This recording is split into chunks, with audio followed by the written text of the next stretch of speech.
ഓണമൊക്കെ ഇതാ എത്തിയല്ലേ, അപ്പോൾ നമുക്ക് പെട്ടെന്നൊരു ഇഞ്ചിക്കറിയുടെ റെസിപ്പി നോക്കിയാലോ. അതിന് വേണ്ടിയിട്ട് ഇതാ ഇഞ്ചി കനം കുറച്ച് വട്ടത്തിൽ അരിഞ്ഞെടുത്തിട്ടുണ്ട്. പിന്നെ നമുക്ക് വേണ്ടത് പച്ചമുളകാണ് കേട്ടോ. പച്ചമുളക് എടുത്തിട്ടുണ്ട്.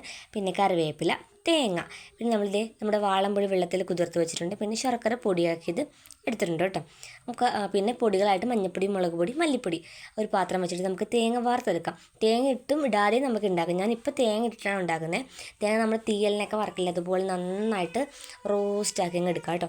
ഇതാ ഈ ഒരു കളറിലൊക്കെ എത്തുമ്പോഴത്തേക്കും നമുക്ക് തീ ഓഫ് ചെയ്യാമേ. എന്നിട്ട് അത് ചൂടാറാനായിട്ട് നമുക്ക് മാറ്റി വെക്കാം. നമ്മൾ ആ പാനിൽ തന്നെ എണ്ണ ഒഴിച്ച് കൊടുക്കാം. എണ്ണ നന്നായിട്ട് ചൂടാക്കി കഴിയുമ്പോൾ നമ്മൾ അരിഞ്ഞ് വെച്ചിരിക്കുന്ന ഇഞ്ചി ഉണ്ടല്ലോ, ആ ഇഞ്ചി ഇട്ടിട്ട് നല്ലതുപോലെ ഫ്രൈ ആക്കി എടുക്കണം കേട്ടോ. എന്നിട്ട് ഇതാ ഈ ഒരു പരുവത്തിലാകുമ്പോൾ നമുക്ക് ഓഫ് ചെയ്ത് അതും നമുക്ക് ചൂടാറാൻ വെക്കാം. ഇത് രണ്ടും ചൂടാറി കഴിയുമ്പോൾ നമ്മൾ മിക്സിയുടെ ജാർ എടുത്തിട്ട് അതിലേക്ക് ഇട്ട് കൊടുക്കാം ഈ തേങ്ങയും ഇഞ്ചിയും. എന്നിട്ട് നല്ലവണ്ണം നമുക്കത് പൊടിച്ചെടുക്കാം. ഇതാ ഈ ഒരു പരുവത്തിൽ നമ്മൾ പൊടിച്ചെടുത്തിട്ടുണ്ട്. പിന്നെ നമ്മൾ ഇഞ്ചി വറുത്ത എണ്ണ ബാക്കി ഉണ്ടാവും കേട്ടോ. ആ എണ്ണയിലേക്ക് തന്നെയാണ് നമ്മൾ കടുക് പൊട്ടിക്കുന്നത്.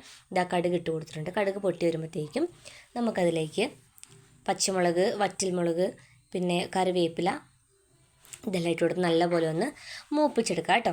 അത് നന്നായിട്ട് മൂത്ത് വിട്ട് വരുമ്പോഴത്തേക്ക് നമുക്ക് എടുത്ത് വെച്ചിരുന്ന പൊടികളുണ്ടല്ലോ, മഞ്ഞൾപ്പൊടിയും, മുളക് പൊടിയും, മല്ലിപ്പൊടി. ഈ സമയത്ത് കായം ചേർക്കേണ്ടവർക്ക് ചേർക്കാം, ഞാനിപ്പോൾ ചേർക്കുന്നില്ല, കായപ്പൊടി ചേർക്കാം കേട്ടോ. അപ്പോൾ ഇതാ നന്നായിട്ട് മിക്സ് ആക്കിയിട്ട് നമ്മൾ നേരത്തെ പൊടിച്ച് വെച്ചിരിക്കുന്ന ആ മിക്സ് ഉണ്ടല്ലോ അത് ഇതിലേക്ക് തട്ടി കൊടുക്കുക. എന്നിട്ട് നല്ലവണ്ണം എല്ലാം കൂടി ഒന്ന് യോജിപ്പിച്ചെടുക്കുക കേട്ടോ. നന്നായിട്ട് മിക്സായി വന്നപ്പോൾ നമുക്ക് നമ്മുടെ വാളംപുളിയുടെ വെള്ളം ആവശ്യത്തിന് ഒഴിച്ചു കൊടുക്കാം. അത് നന്നായിട്ട് ഒഴിച്ച് ഇതെല്ലാം കൂടെ ഒന്നുകൂടെ യോജിപ്പിച്ചെടുക്കുക. എന്നിട്ട് നമുക്കതിലേക്ക് ശർക്കര ചേർത്ത് കൊടുക്കാം. ശർക്കര ഇല്ലെങ്കിൽ നമുക്ക് പഞ്ചസാരയും ചേർക്കാം. അപ്പം ഇതിൻ്റെ ആവശ്യത്തിന് വേണ്ടി ഉപ്പും നോക്കിയിട്ട് ചേർക്കണം കേട്ടോ. അപ്പം ഞാൻ ഈ ശർക്കര പൊടിച്ചതാണ്, അതും കൂടെ ചേർത്ത് പിന്നെ മധുരത്തിനനുസരിച്ച് കൂട്ടുകയോ കുറയ്ക്കുകയോ ഒക്കെ ചെയ്യാം കേട്ടോ.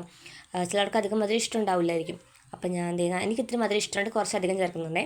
എന്നിട്ട് നല്ല തിളച്ച് സെറ്റായി അടിപൊളി ടേസ്റ്റാണ് കേട്ടോ. അപ്പോൾ ഇതാ ഓണം എത്തി. അപ്പോൾ ഇതൊന്ന് നേരത്തെ ഉണ്ടാക്കി വെച്ചാൽ അത്രയും പണി എളുപ്പമാവുമല്ലോ. അപ്പോൾ ഒന്ന് എല്ലാവരും ട്രൈ ചെയ്ത് നോക്കൂ കേട്ടോ.